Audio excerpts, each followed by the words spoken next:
Hai, kami dari kelompok 2 kelas 5 Pendidikan Kewarganegaraan akan memaparkan proyek kami yang bertemakan cyberbullying dalam konteks keberagaman agama di Indonesia yang salah satu bentuknya adalah penistaan agama di media sosial. Kelompok kami terdiri atas saya sendiri yaitu Hendy, kemudian ada Evita, ada Atifah, Bio, Anissa, Kori, Erika, Diovani, Magdalena, dan Yolanda.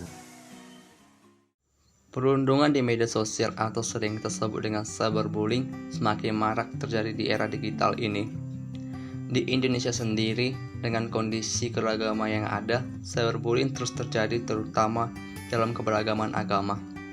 Orang-orang menganggapan keberagaman agama menjadi salah satu pembeda diri dengan orang lain. Jadi apa sih yang dimaksud dengan cyberbullying itu? Nah, menurut Wilat sendiri, cyberbullying itu merupakan ujaran untuk merusak nama baik seseorang yang biasanya itu terdiri atas perundungan, penghinaan, diskriminasi, pengungkapan informasi pribadi, atau bisa juga berisi komentar-komentar yang menyerang, vulgar, dan menghina. Cyberbullying ini dapat dilakukan oleh seseorang ataupun sekelompok orang terhadap orang lain melalui berbagai perangkat teknologi. Nah, salah satunya itu adalah melalui media sosial yang tentunya sudah sangat melekat dalam kehidupan sehari-hari kita. Apa saja sih faktor penyebab terjadinya cyberbullying itu? Nah, faktor yang pertama itu adalah perundungan tradisional. Penelitian menunjukkan bahwa individu yang terlibat dalam perundungan kemungkinan besar melanjutkan perilaku intimidasi melalui media elektronik. Nah, hal ini dikarenakan perkembangan teknologi yang semakin pesat, sehingga memudahkan pelaku untuk melanjutkan tindakannya. Salah satunya itu adalah melalui media sosial. Nah, sekarang kita lanjut ke faktor yang kedua, karakteristik kepribadian. Menurut Kamodeka dan Gosens, karakteristik individu yang menjadi pelaku bullying salah satunya adalah memiliki kepribadian yang dominan serta senang melakukan kekerasan. Nah, untuk cyberbullying sendiri itu bentuk kekerasannya adalah secara verbal. Yang ketiga, persepsi terhadap korban. Adanya rasa tidak suka terhadap korban menjadi alasan pelaku untuk melakukan intimidasi pada korban. Yang keempat, interaksi individu dengan lingkungan sekitar. Ketidakpuasan yang dihasilkan dari ketidaksesuaian antara hubungan sosial yang diinginkan dengan hubungan sosial yang sudah dimiliki menjadi alasan seorang individu atau kelompok untuk menutup diri sehingga timbul sikap apatis dan primordialisme. Emang gimana sih contoh perilaku cyberbullying dalam konteks agama? Contohnya kita bisa lihat di aplikasi media sosial yang sekarang paling banyak digandrungi semua kalangan, yaitu aplikasi TikTok, di mana banyak video tersebar yang berkaitan dengan agama sebagai sebuah konten, namun malah disalah-tafsirkan yang akhirnya memberi peluang bagi penontonnya untuk saling membela keyakinannya dan menjatuhkan yang lain. Contoh yang pertama adalah video Ustadz menelaah isi Al-Quran yang tidak sesuai. Komentar dari video tersebut menyebutkan bahwa itu adalah pendeta yang menyamar jadi Ustadz yang mengaku-ngaku sebagai murtadin. Lalu contoh kedua penistaan lain, ada satu video kakak-kakak yang disuruh memakai jilbab karena ia Islam, padahal nyatanya ia adalah seorang Katolik. Komentar dari video tersebut, banyak yang menyuruhnya ia masuk Islam dan membangga-banggakan Islam. Contoh yang ketiga bisa kita lihat pada foto berikut ini.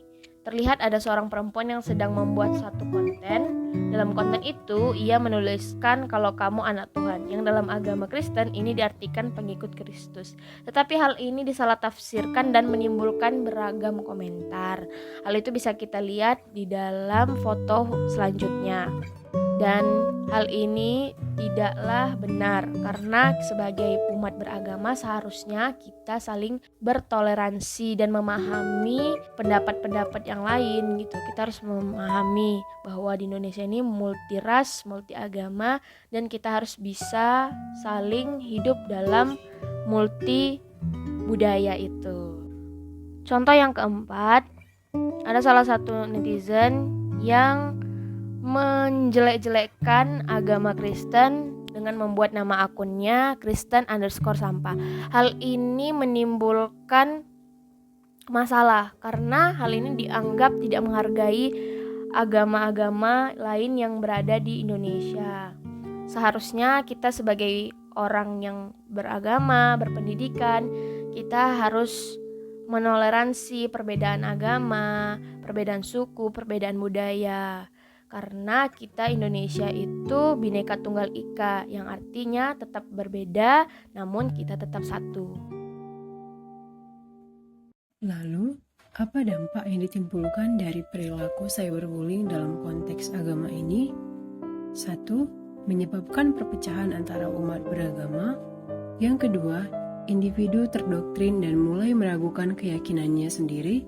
Yang ketiga, kelompok agama yang dinistakan merasa dikucilkan, bahkan menimbulkan keinginan untuk memisahkan diri.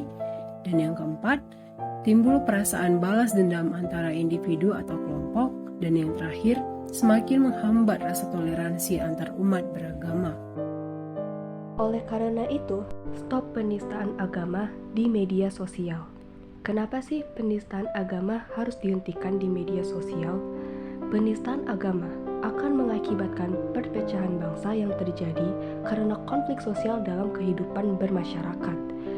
Sikap masyarakat yang memandang rendah kelompok dari agama lain akan mendorong konflik antar kelompok, sehingga terjadi kemunduran suatu bangsa dan negara. Keberagaman agama itu indah. Dengan tidak adanya penistaan agama, masyarakat bisa saling berinteraksi dengan siapa saja tanpa melihat latar belakang agama dan sukunya, sehingga mampu mempererat persaudaraan dengan sesama. Toleransi sangat penting untuk menghindari konflik dan perpecahan, terutama yang melibatkan suku dan agama.